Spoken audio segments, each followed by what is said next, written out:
சாம்பார்லேயே different varieties இருக்குது. ஒவ்வொருத்தவங்களும் ஒவ்வொரு விதமாக அந்த சாம்பார் பண்ணுவாங்க. ஒரு சிலர் சில பொருட்கள்லாம் அரைச்சி சேர்ப்பாங்க. சில பேர் பொடி போட்டு சேர்ப்பாங்க. இன்னொருத்தவங்க ஒன்றுமே பண்ண மாட்டாங்க. சிம்பிளாக இந்த பருப்பை வேக வச்சுட்டு இந்த மிளகாய்த்தூள் வீட்டிலேயே அரைச்ச குழம்பு மிளகாய்த்தூள் போட்டு செய்வாங்க. நீங்கள் என்ன தான் பார்த்து நம்ம செஞ்சாலும் அந்த ரோட் சைடில் கையேந்தி பவனில் கிடைக்கிற அந்த சாம்பாருடைய டேஸ்ட்டு வராது. நீங்கள் பெரிய பெரிய ஹோட்டலில் போய் சாப்பிட்டீங்கன்னா கூட அந்த அளவுக்கு டேஸ்ட் அதாவது கையேந்தி பவனில் கிடைக்கிற டேஸ்ட்டு கூட அங்கே கிடைக்காது. அது எப்படி அப்படிங்கிறத என்னுடைய சேது சித்ரா கிச்சனில் நான் இந்த சாம்பார் பண்ணியிருக்கேன். கிளியராக நான் என்னுடைய வீடியோவில் சொல்லியிருக்கேன். நீங்கள் போயிட்டு பாருங்கள். ஃபஸ்ட்டு என்னுடைய வீடியோ போய் பார்க்குறவங்க சப்ஸ்கிரைப் பண்ணலைன்னா சப்ஸ்கிரைப் பண்ணுங்கள். ஆல் என்ற ஆப்ஷனை தொடுங்க. அப்போ தான் நான் போடுற ஒரு வீடியோவுடைய நோட்டிஃபிகேஷனும் உங்களுக்கு காட்டும்.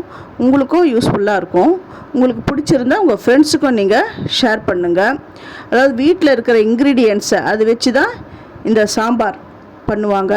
அதாவது ரொம்ப இன்க்ரீடியன்ட்ஸ் அப்படிலாம் கிடையாது. சாதாரணமாக சிம்பிளாக, அதாவது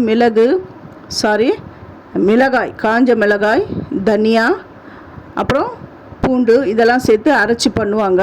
அவ்வளோ சூப்பராக இருக்கும்.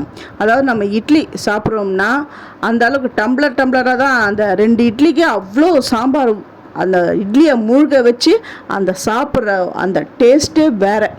அது எப்படின்றத இந்த சாம்பாருடைய சீக்ரெட் ரெசிபீஸை நான் என்னுடைய வீடியோவில் சொல்லியிருக்கேன். நீங்கள் போய் பாருங்கள். சாம்பார்லேயே டிஃப்ரெண்ட் வெரைட்டிஸ்லாம் நான் போட்டிருக்கேன். அதையும் நீங்கள் போய் பாருங்கள். அதுவும் இல்லாமல் இந்த விரத நாட்கள்லாம் நீங்கள் எடுத்துக்கிட்டிங்கன்னா நம்ம வெங்காயம், பூண்டு அதெல்லாம் சேர்க்க மாட்டோம். அதெல்லாம் சேர்க்காம ஆனால் ரொம்ப டேஸ்ட்டாக எப்படி பண்ணுறது அப்படிங்கிற அதையும் அந்த ரெசிபீஸும் நான் போட்டிருக்கேன். நீங்கள் போயிட்டு பாருங்கள். ரொம்ப சிம்பிளான மெத்தட் தான் இந்த சாம்பார். ஆனால் டேஸ்ட் அட்டகாசமாக இருக்கும். நம்ம இந்த டிஃபன் சாம்பாரை ரொம்ப பேர் புளியெலாம் சேர்க்க மாட்டாங்க. ஆனால் சில டிஃபன் சாம்பாரில் புளி சேர்த்தா தான் இன்னும் நல்லாயிருக்கும். நல்லா கொத்தமல்லியை நான் மேலாக்க தூவி விட்டுட்டேன். அது மட்டும் இல்லாமல் இதில் ஒரு பிட்டு வெல்லம் சேர்த்திங்கன்னா தான்